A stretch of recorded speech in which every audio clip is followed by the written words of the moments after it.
Most Linux users think they know the touch command, but they are missing the real superpower. In the next few minutes, I will show you the real power behind this deceptively simple command and how it can save your workflow, rescue services from failure, and even trick your backups into doing exactly what you want them to do.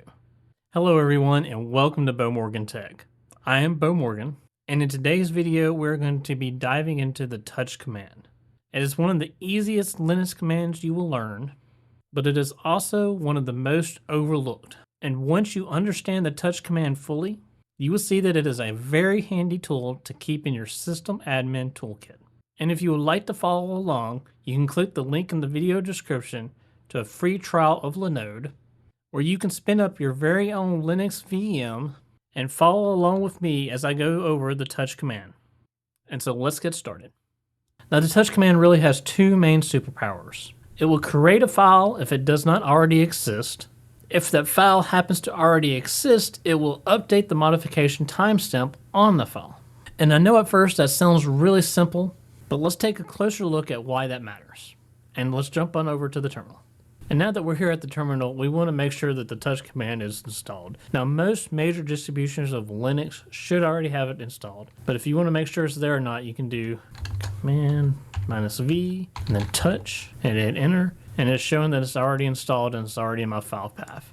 And right now I'm going to do a quick LL, and you'll see that I don't have anything but the basics in my file, but the basic files that are always in your current directory. So we'll do ls-l, and that's all we have there. So if we were just to use the simple touch command and say do touch hello world.txt and then do the lsl again, you see that it created a text document. And if I run the date command, you can see that the modification time on the text document is the same as the current date for my system itself.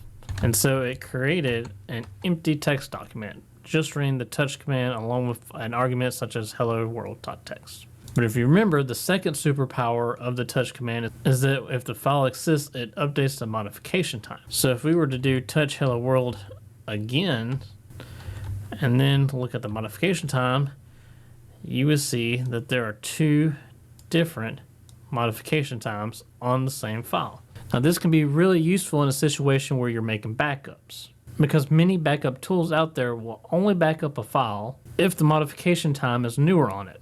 So let's say you have an important file that you want backed up regardless if it's been modified or not. You can use the touch command to update the modification time on that file, which could force the backup utility that you are using automatically back up that file even if you haven't edited it. And one cool thing about the touch command is that you're not limited to just one file. You can do multiple files at one time. So if I do ls-l, you can see us have the hello world file. It's the only file I currently have. So I can do touch hello world and then file 2, file 3, and hit enter.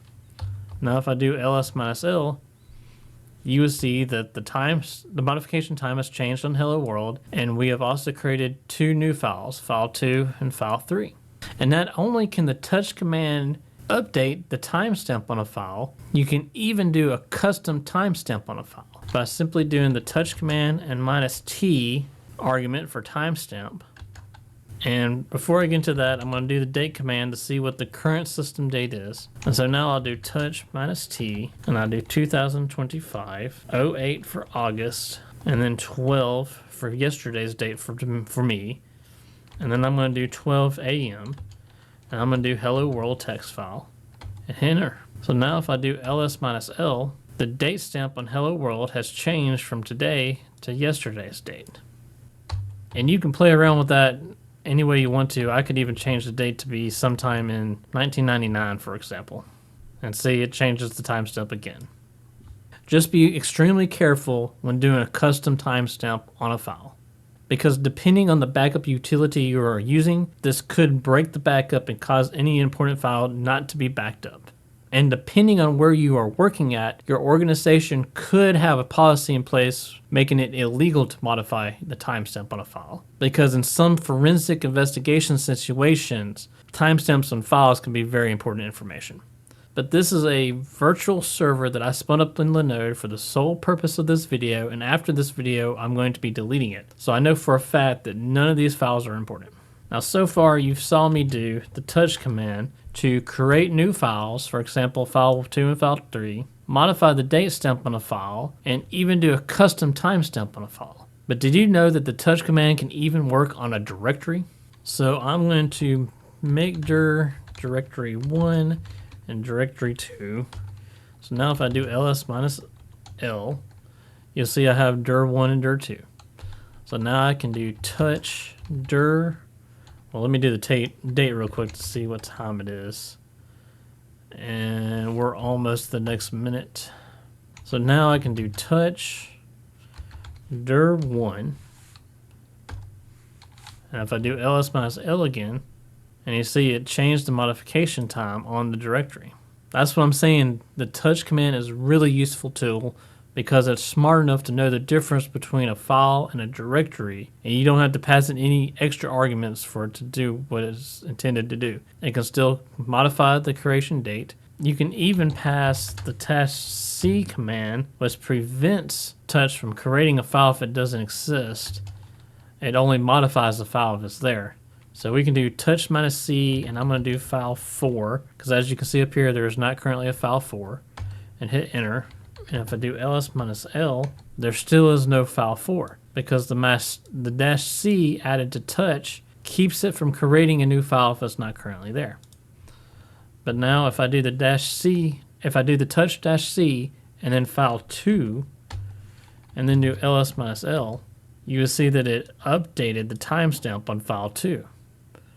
So the touch command with the -c argument will not create another file if it's not there, but it will update the modification date on a file or directory if it is there.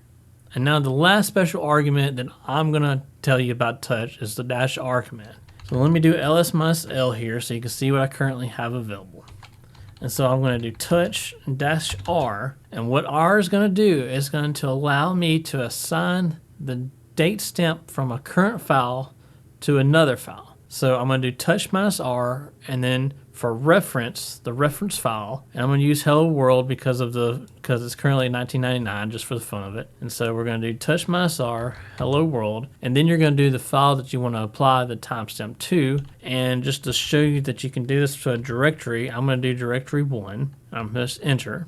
So now if I go back to ls minus l, directory 1's timestamp has changed to August 12th, 1999, the same as hello world text. So see, it's kind of a goofy, it's kind of a funny thing, but it's really cool how it works. So to do a quick recap, if you do touch and then a file's name, it will create a missing file, or it will update the timestamp of a current file.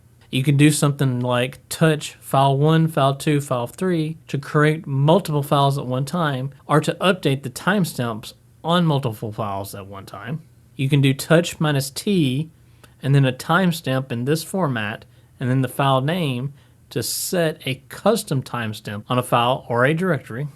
And you can do the touch command -c, and then the file name to update the timestamp on a file that is currently there without creating a new file, if that file happens not to be present. You can do the touch command with a -r argument, and then a reference file, and followed by a target file. And what this does is it copies the date stamp from the reference file to the target file.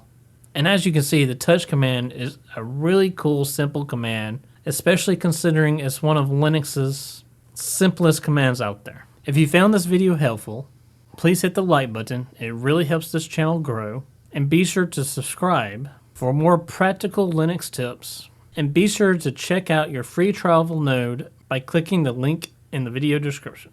It is the perfect way to spin up your very own Linux virtual machine so that you can learn Linux and not worry about breaking anything. And if you know of another really cool trick with touch, please leave it in the comment section of this video. I love going through and reading your comments. And I will see everyone in the next video.